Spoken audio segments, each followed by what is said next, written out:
Hello, and welcome to the Talking Apron podcast. We are a podcast that turns food knowledge into meals that support your health.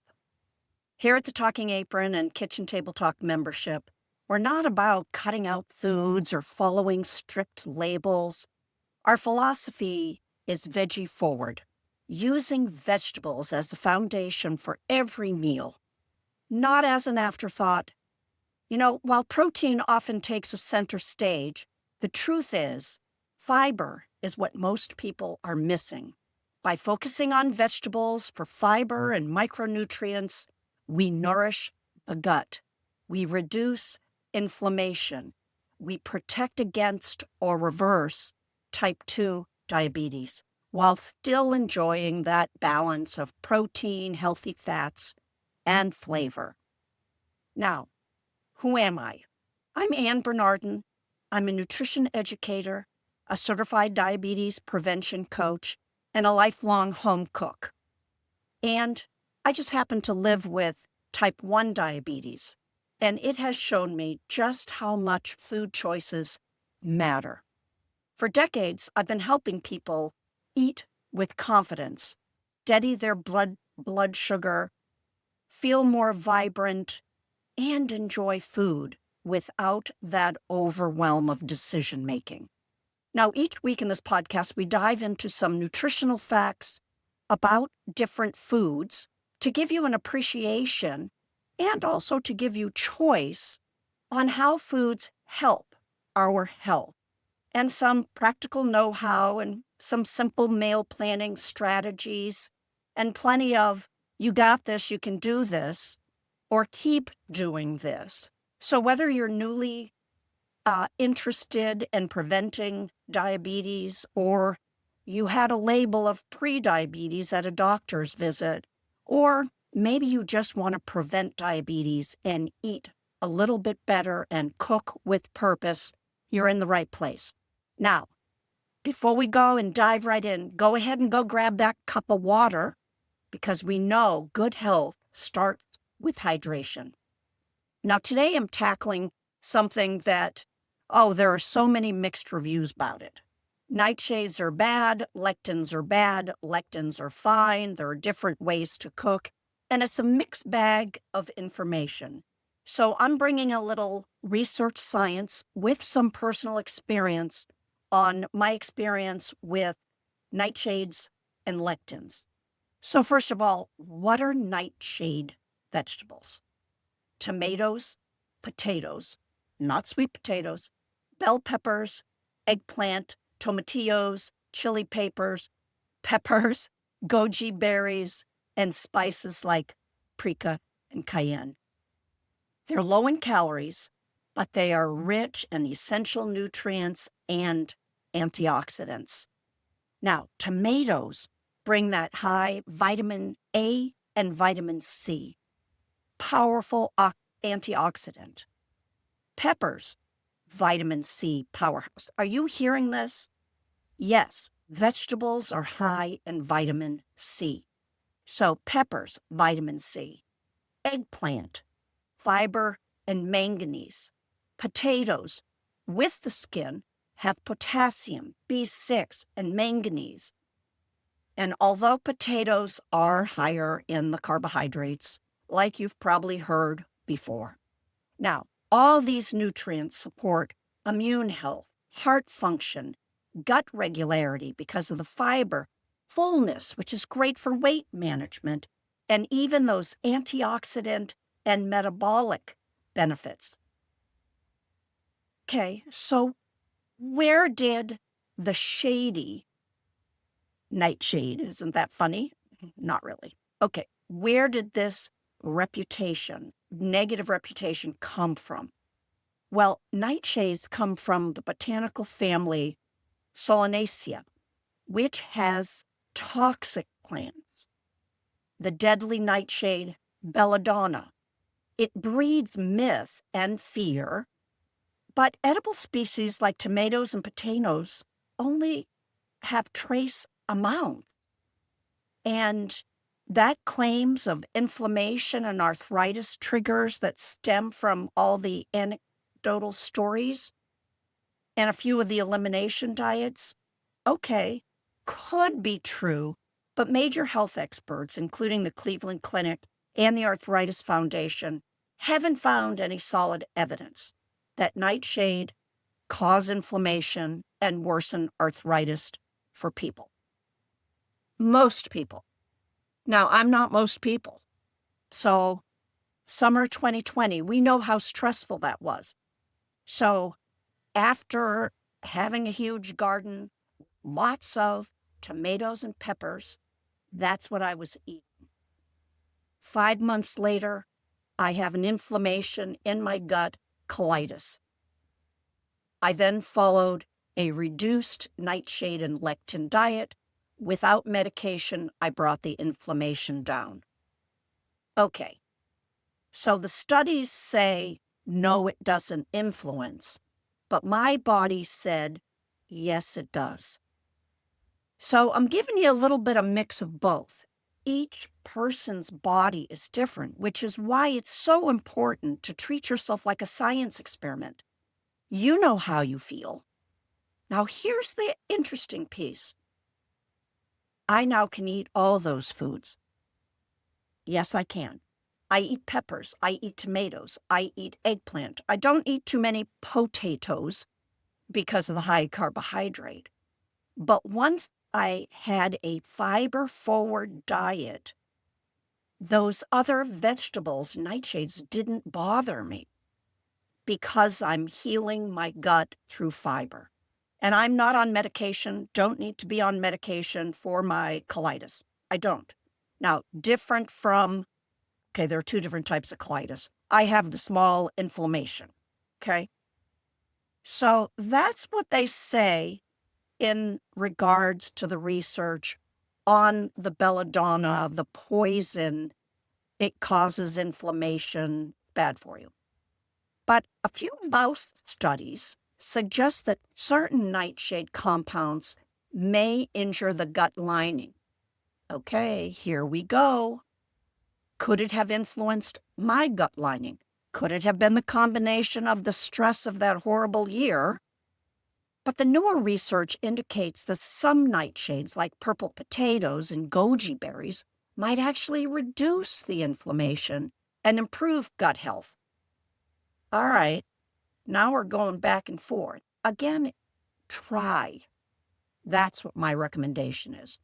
Now, there are people with autoimmune or inflammatory bowel conditions that might have the discomfort and the inflammation. Okay, yes, they do. That's me. But over time, I redid my diet and I kind of fixed it. So I know that sometimes my gut is really sensitive, but it all depends upon what's going on in my life. So if you're trucking on this road and you're trying to figure out the foods, and perhaps I'm going to dig a little personal right now. Are you somebody that cares about your health future and you're concerned about diabetes? When I was diagnosed, they thought I was a type 2 diabetic because I was 50. But I didn't have any of those markers for type 2. Or maybe you've just been handed a rising A1C. Hey, your blood sugar's a little bit higher, or you should cut your sugar. You know, that pre-diabetes word, or that, oh, you're going to be in the diabetes range in, a little bit. And your mind is spinning. Maybe you're a bit depressed. Maybe you're overwhelmed. Maybe you're even a little bit scared. Like, what do I do? Maybe you've seen a loved one suffer through a type 2 diabetes lifestyle, and you think, what can I eat? Do I have to give up pasta? Will I end up on insulin? All those ideas floating around through your mind creates a stress that you don't need. And this does not have to be you. Perhaps making a few changes, lifestyle changes and food changes, is all that's what's needed. A few. I didn't say overhaul, said a few. Start tweaking. And to make starting that easier, grab my free guide called What Now? 10 Questions Women Ask When Diabetes May Be Knocking. Get some clear, science-backed, research-backed information so you can start on your very next meal, alleviate some of that worry, decrease that cortisol stress so you can start paying attention and just making choices that are better for you. No jargon, no judgment, just friendly, step-by-step guidance from research and experience. So jumping back into the nightshade, safely nightshade. How are we going to buy them? Do you know the best way to buy eggplant? Well, let me tell you. First, we'll start with potatoes. Do not buy potatoes or ewes that are green or sprouted. They contain higher levels of solanine, which is basically that poison. Now, you have to eat a truckload, but to be on the safe side, don't eat green potatoes. Cut that portion off. You don't want the green side. You want to select ripe, and ripe nightshades typically have fewer alkaloids compared to the unripe, and you want them nice and firm. So when you're picking up that eggplant, that purple needs to be dark and shiny with no divots. The divots are going to mean it's starting to go bad. You want it firm. When it's firm, it's really easy to peel, slice, put on the grill, and I use it as bread for some of my sandwiches. Not all the time, but sometimes. Cooking helps to reduce that alkaloid content, and it helps improve the digestibility. And for most people, that's beneficial. And again, these have high fiber, vitamin C, minerals. We want that. So how do we use these nightshades? Well, we've all had tomatoes in our life, from tomato sauce to fresh tomatoes in our salads. I put some fresh tomatoes, I sauteed some zucchini and onions and peppers, and then I just tossed some small tomatoes raw, not cooked, into it, but the heat of the stir fry just softened them just a little bit, and they were fresh from the garden and oh so yummy. So we know tomatoes, dice them, salsa, really high vitamin C and flavor. And remember, tomatoes are a fruit. They are sweet. Even though they don't taste like you're eating a peach, they are sweet. And when you read the back of a label for a tomato sauce, spaghetti sauce, you'll notice tomatoes have carbohydrates. That's okay. Jumping to versatile peppers. Roasted bell peppers in wraps, salads, crunch. Again, high vitamin C. For myself, who lives with type 1 diabetes, and I eat fruit, but never like a whole fruit, I substitute in my vitamin C through the peppers, through the tomatoes, through cauliflower. It really helps add in for me to stay healthy and mindful. You know, when you bake potatoes, keep the skins on because it gives you that fiber and potassium. I love putting a little of my butter mixture on my potatoes. Now, I never eat a whole baked potato, but that's okay. I mix butter and olive oil to make a spread, and that way I'm lessening the saturated fat, and I'm adding a little bit of fat so the potato carbohydrates digest a little bit slower. And as we know about potatoes, cool them, eat them the next day. Doesn't rise your blood sugar as much because the cooling has a chemical reaction happen in the potatoes, and it becomes what's called a resistant starch. I talked about eggplant, grill or bake, low carb, added in. I actually make a grilled vegetable salad. I cube the eggplant, the zucchini, the peppers. I put it in the fridge. Then I will add my olive oil, a little bit of vinegar, salt and pepper, some fresh seasoning, and and then I add in the fresh tomatoes, and I have a refreshing vegetable cold salad. Of course, paprika and a pinch of chili. You got to build your tolerance slowly, but those are going to help with inflammation as well. So if nightshades cause you trouble, peel them, remove the seeds, or roast them and remove the skin. That's where all the lectins live, not necessarily the nightshade part, but the lectin parts. Now, I'm not going to take a deep dive into that right now, but I do on other podcasts and also in my lifestyle change group. or in my membership, I get a deeper dive. But if they cause you trouble, you've got plenty of leafy greens and squash and carrots and sweet potatoes. So many vegetables to choose from. So what are we going to be eating? What's good for us? Well, fresh tomato and cucumber salad.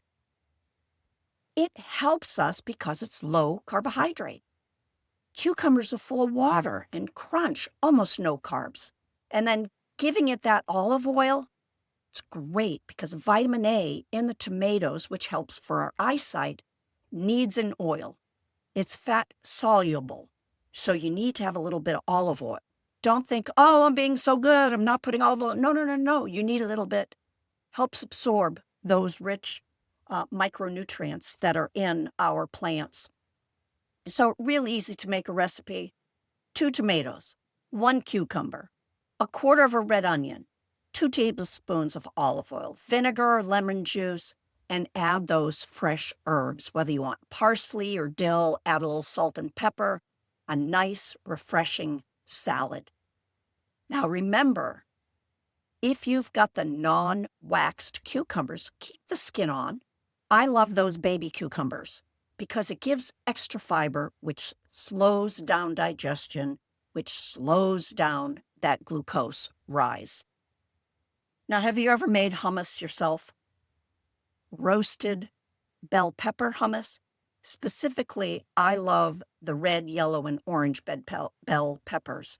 I find the green ones are a little bit more upsetting to my intestines, but I also love the flavor. Of course I do. It sat on the branch longer and it's sweeter. But why it works, again, vitamin C. The chickpeas in hummus give us added protein and a lot more fiber, and that again blunts that glucose rise. So you're going to roast 2 bell peppers. You're going to de-skin them if you want to protect your intestines a little bit, if you're suspect, or you can just chop it so you have that nice roasted flavor. You have a can of chickpeas, rinse them well. You got to make sure they're cooked thoroughly. Cooking reduces those negative lectins. You'll add 2 tablespoons of tahini, which is the sunflower butter. And then you're going to have a clove of garlic. If you enjoy garlic, you can put in a little bit of chopped onion, juice of a lemon, and 2 tablespoons of olive oil, and away you go. Blend that all in, and you serve it with vegetable sticks. So right now I'm into a jicama kick.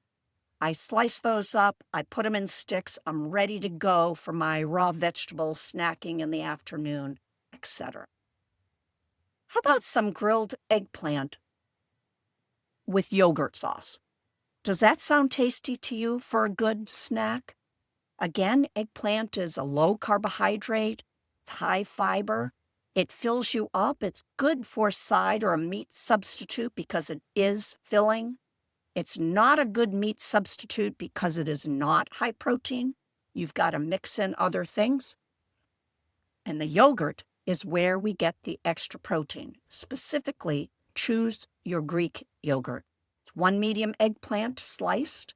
We're going to put olive oil, salt, and pepper. And then in our sauce, we have a half a cup of Greek yogurt. Again, garlic, a little bit of onion, squeeze of lemon juice. Now, I don't like making one portion. All that effort for one, which is me. Half a cup of Greek yogurt is great for 1 serving, but I would probably triple it. So then I make sure I actually have 1 full serving if I'm deciding that this is going to be my dinner. I'm going to make sure I have that protein in the Greek yogurt, that half cup, and then I can enjoy it, and the flavors can meld for a couple other servings during the week as well. So you're going to grill that eggplant until it's charred, till it has those nice grill marks. That's going to grill. That's going to bring out the sweetness without adding sugars. Now, one of the things I want to mention is I also salt my eggplant. I slice it lengthwise. I salt it then I leave it because it helps it sweat out some of that bitter taste. Now, the softer the eggplant is, the more bitter it will taste. Okay, potatoes. For those of you who enjoy potatoes, roasted wedges. Potatoes can spike blood sugar, but roasting with the skins again and pairing with a protein and high fiber other vegetables makes it more balanced. Don't ever just have potatoes and meat. Not a good combination. And as I said earlier, cooling potatoes creates a resistant starch which slows the glucose absorption. So we'll take 2 medium baking potatoes, you cut them into wedges, put them in, I always like using the plastic bag method, put them in a plastic bag, add a tablespoon of olive oil, paprika, garlic powder, salt, pepper, rosemary, a little cayenne, whatever seasoning you want and however spicy you want it.